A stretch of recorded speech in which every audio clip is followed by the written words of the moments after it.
سیدہ میمونہ ہیں لاہور سے، خادم حسین ہیں لاہور سے، اصغر علی ہیں ملتان سے۔ سوال صدیوں پرانا ہے تو جواب بھی صدیوں پرانا ہی ہوگا۔ یہ کہہ رہے ہیں جی کہ آپ کے خیال میں کربلا سے ہمیں کیا سبق ملتا ہے اور ہم کس طرح اس سے اپنی زندگی میں انقلاب برپا کر سکتے ہیں۔ آپ نہیں کر سکتے۔ آئی ایم سوری، میں مایوسی پھیلانا فلانا کرنا، میں ہر الزام لے لوں گا، میں جھوٹ کا الزام نہیں لے سکتا۔ دیکھیں، غور کریں، اس میں غیر مسلم تو کوئی نہیں تھا۔ وہ عزم و ہمت کی، استقامت کی، شجاعت کی، دیانت کی، قربانی کی ایک لازوال مثال ہے، اور صرف مسلمان کے لیے نہیں، بنی نوع انسان کے لیے۔ ہندوؤں نے، ایون کرسچنز نے بہت کچھ لکھا ہے اور بہت اس کو ستائش کی نظروں سے دیکھتے ہیں۔ اور لیکن دوسری طرف آپ دیکھو، اہل کوفہ کون تھے، یزید کون تھا، شمر کون تھا، جو ابن زیاد کون تھا، یہ سارے بدبخت کون تھے؟ ان میں تو کوئی یہودی نہیں تھا، ان میں تو کوئی عیسائی نہیں تھا، نہ کوئی ہندو تھا، نہ کوئی سکھ تو ہوتے ہی نہیں تھے اس وقت، نہ کوئی بدھسٹ تھا۔ کون لوگ تھے؟ تو اگر ان زمانوں میں ہم ہی تھے تو آپ صدیاں بیت جانے کے بعد یو تھنک کہ ہم امپروو کر لیں گے؟ سبق تو یہی ملتا ہے۔ سبق والی تو بات، سبق ملنے والی تو بات ہی کوئی نہیں۔ سرتاپا خون کے پہلے قطرے سے لے کے خون کے آخری قطرے تک سبق ایک ایک قطرہ سبق سیکھا کسی نے نہیں۔ امام علی مقام جب جا رہے تھے تو رستے میں کسی نے، میں ان کا نام بھول رہا ہوں، انہوں نے کہا کہ آپ مت جائیے، چونکہ اہل کوفہ کی زبانیں آپ کے ساتھ ہیں، دل شمر اور یزید کے ساتھ۔ اور یہی ہمارا کیریکٹر ہے آج بھی۔ اور میں اکثر، میرا خیال ہے بات 500 دفعہ کر چکا ہوں، کرتے ہوئے شرم آتی ہے۔ میں سوچتا ہوں کہ شاید اس بار کچھ چند نئے لوگ سن لیں، ان میں سے کچھ نئے لوگ جو سنیں، ان میں سے کچھ لوگ اس پہ غور کرنا شروع کر دیں کہ یہ جو سلسلہ ہے نا، سمجھ لینا چاہیے کہ دنیا کا دوسرا بڑا مذہب اور راندہ درگاہ یہ کیسے ہے، اور اہل کوفہ کون تھے، یزید کون تھا، اس کے لشکری کون تھے۔ غیرت مند نکلا ایک حر، حضرت حر کی میں خوبصورتی سے، ان کی شان و شوکت سے، ان کی عظمت سے اتنا متاثر ہوں۔ میں نے شعر لکھا بہت دیر پہلے، واقعہ کربلا پہ، میرا حسین ابھی کربلا نہیں پہنچا، میں حر ہوں اور ابھی لشکر یزید میں ہوں۔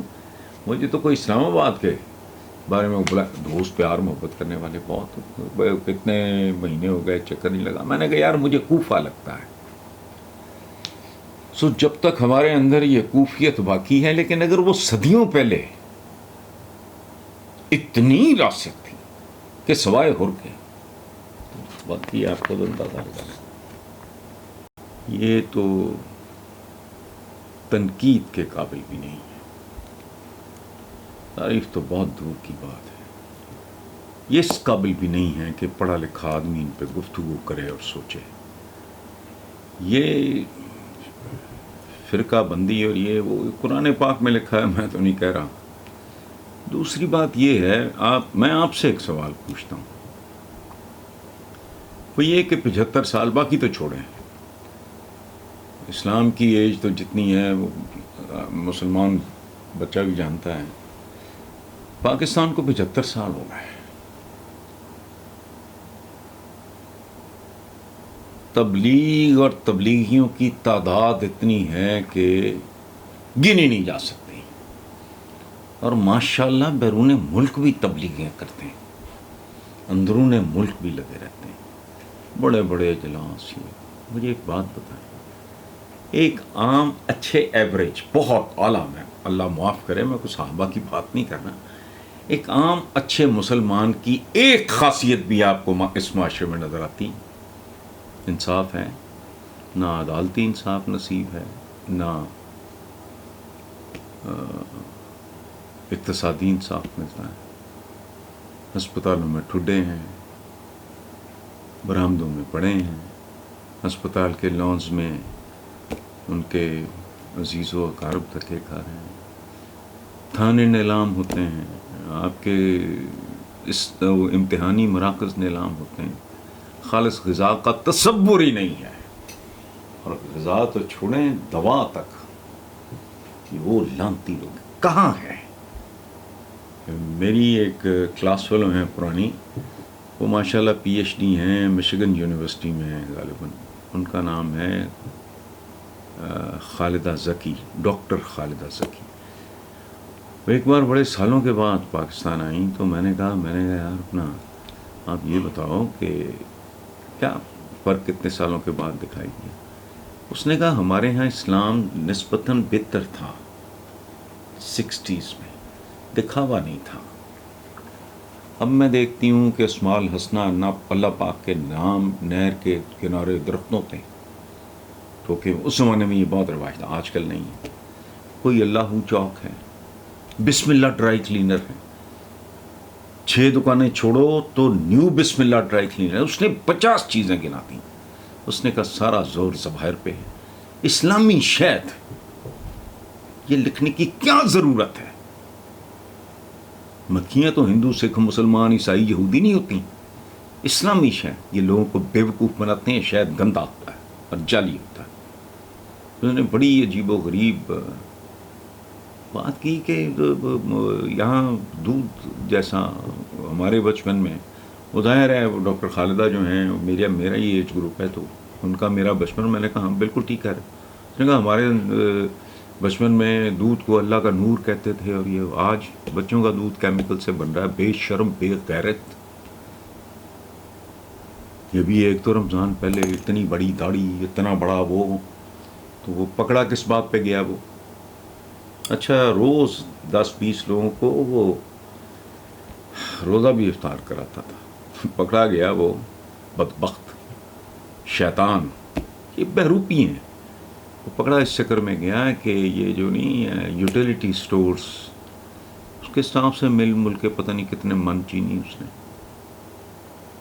وہ اوقات ہے۔ تو آپ تو بہت دور چلے گئے نا خرم علی خان صاحب، اس تقسیم پہ، تقسیم کہاں؟ ہم تو گلی میں اکٹھے نہیں ہیں۔ قائد اعظم محمد علی جناح نے کہا یہ تو کل کی بات ہے بھائی، یونٹی کریٹس ڈسپلن، یونٹی نام کی وہ چیز ہے ہی نہیں۔ پوری دنیا میں 1 ارب 60 کروڑ مسلمان رہندہ درگاہ، یہودی کروڑوں میں ہیں، یہ 1 ارب 60 کروڑ۔ آج ہی واک پہ کہیں بات ہو رہی تھی، میں نے کہا ڈوب مرنے کا مقام ہے۔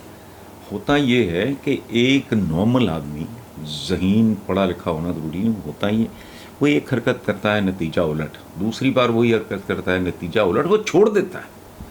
ہم مخصوص چیزوں کو پریکٹس کیے جا رہے ہیں، اور نہ کوئی سوچنے کو تیار ہے، نہ سمجھنے کو تیار ہے کہ یہ سارے کا سارا پیکج ہمیں ذلت کے علاوہ کچھ نہیں دے رہا۔ قرآنک وزڈم یہ ہے کہ جو مسلمان ہوتا ہے وہ غالب ہوتا ہے، ہم تو مغلوب بھی نہیں رہ گئے۔ بہرحال آپ کی بات ٹھیک ہے۔